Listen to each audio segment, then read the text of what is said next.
अस्सलामु अलैकुम बच्चों, कैसे हैं आप सब। उम्मीद करती हूँ खैरियत से होंगे।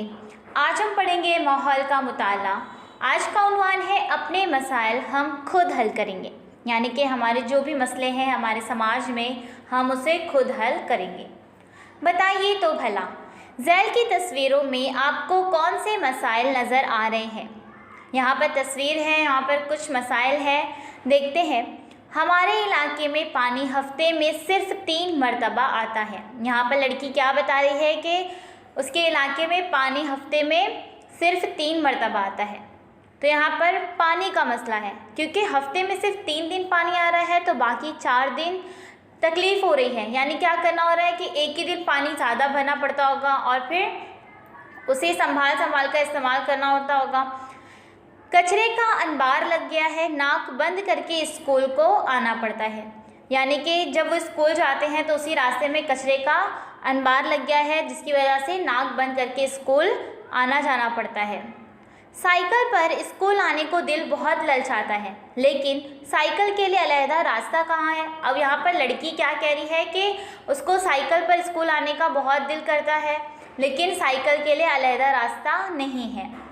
मेरे अब्बा को बार बार ताल्लुके के गांव में जाना पड़ता है, कहते हैं वहाँ ज़मीन के बारे में झगड़ा चल रहा है। तो यानी बार बार ज़मीन का झगड़ा चल रहा है उनके गांव में, लेकिन उन्हें बार बार कहाँ जाना पड़ता है, ताल्लुके के गांव में जाना पड़ता है। अवामी मसाइल। हमारी इज्तिमाई ज़िंदगी में मुख्तलिफ़ मसाइल होते हैं। इन मसाइल की वजह से हमें तकलीफ़ होती है। कभी कभी तो हमारी इज्तिमाई ज़िंदगी में खलल आ जाता है। मसाइल की जानिब अदम तवज्जुही बरतने पर वो और भी शदीद हो जाते हैं। इसलिए मसाइल को बर वक्त हल कर लेना चाहिए। अपने गांव या शहर में लोगों को जो रुकावटें पेश आती हैं या जिन मसाइल का सामना करना पड़ता है, उन्हें हम अवामी मसाइल कह सकते हैं।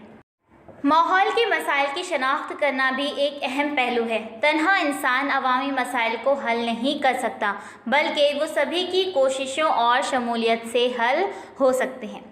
हमारी इज्तिमाई ज़िंदगी में मुख्तलिफ़ मसले होते हैं और उन मसलों की वजह से हमें तकलीफ़ भी होती है, और कभी कभी तो उन मसलों की वजह से हमारी इज्तिमाई ज़िंदगी में खलल भी आ जाता है, और अगर हम उसकी जानिब ध्यान नहीं देंगे तो वो और भी शदीद हो जाते हैं। तो इसके लिए जो भी मसला है उसे बर वक्त हल कर लेना चाहिए।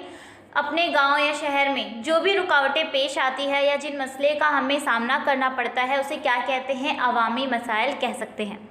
तो माहौल के मसाइल की शनाख्त करना भी एक अहम पहलू है, और तन्हा कोई भी अकेला इंसान अवामी मसाइल को हल नहीं कर सकता, बल्कि वो सभी की कोशिश और शमूलियत से हल हो सकते हैं। यानी जब समाज का हर एक इंसान हर एक फ़र्द उसमें शामिल होगा और सब कोशिश करेंगे, तभी अवामी मसाइल को हल किया जा सकता है।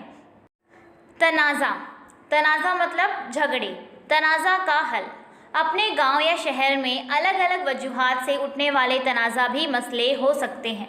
मुसलसल होने वाले तनाज़ों की वजह से गांव का माहौल बिगड़ता है, यकजहती कायम नहीं रहती, गांव की तरक्की में रुकावटें पैदा होती हैं।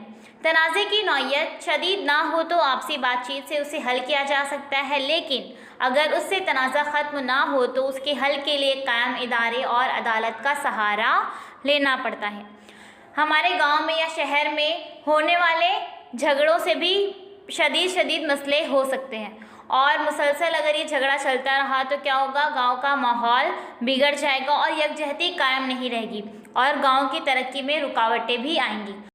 झगड़ा अगर ज़्यादा शदीद ना हो तो उसे आपसी बातचीत से हल किया जा सकता है, लेकिन अगर फिर भी झगड़ा ख़त्म ना हो तो उसके हल के लिए क्या कर सकते हैं, कायम इदारे और अदालत का सहारा ले सकते हैं।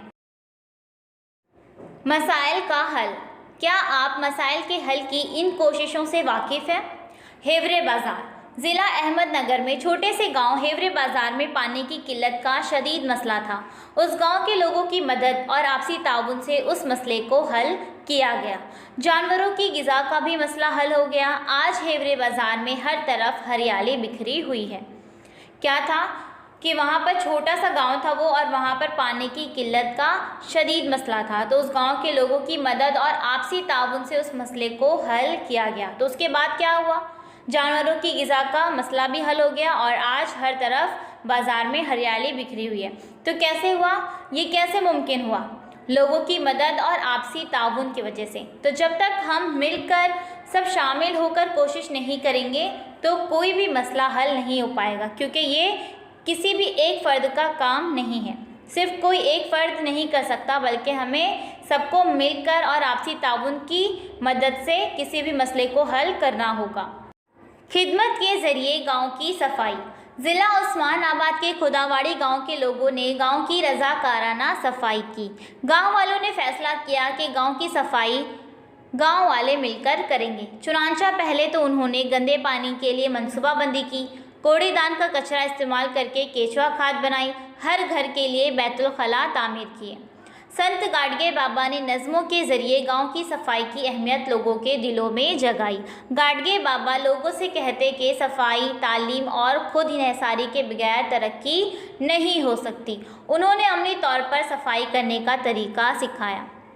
سنت گاڈگے بابا نے اپنی نظموں کے ذریعے کیا کیا؟ گاؤں کی صفائی کی اہمیت لوگوں کے دلوں میں جگایا، اور وہ کیا کہتے ہیں کہ صفائی، تعلیم اور خود انحصاری کے بغیر ترقی نہیں ہو سکتی۔ قومی سنت ٹکڑو جی مہاراج نے بھی دیہی گیتوں کے ذریعے صفائی کی اہمیت ظاہر کرتے ہوئے کہا، مل جل کر کرے گاؤں کی صفائی، نالی موری کی بھی ہو ستھرائی، ہنستے ہنستے کرے یہ کام، صاف ہو جائے ہر راہ ہر گاؤں۔ یہاں پر آپ کو تصویر نظر آ رہی ہے قومی سنت ٹکڑو جی مہاراج اور سنت گاڈگے بابا۔ بتائیے تو بھلا، کیا آپ کے خیال میں اسکول میں امن کے پیامبروں، محافظوں کا گروہ ہونا چاہیے؟ یہ آپ کو بتانا ہے کہ آپ کے اسکول میں امن کے پیامبروں یعنی کہ محافظوں کا گروہ ہونا چاہیے۔ اس گروہ میں طلباء اور طالبات کی شمولیت کے لیے آپ کون سی شرائط رکھیں گے؟ امن کے پیامبروں کا منشور بناتے وقت آپ اس میں کون سے قوانین شامل کریں گے؟ آپ کے آپسی جھگڑوں کے حل کے لیے امن کے پیامبر کون کون سے طریقے اختیار کرتے ہیں؟ آپ نے کیسے جانا کہ امن کے ذریعے مسئلہ حل ہوتا ہے؟ امن و امان کے قیام کے لیے سماج کی تمام اکائیوں کی بنیادی ضرورتیں پوری ہونا ضروری ہے۔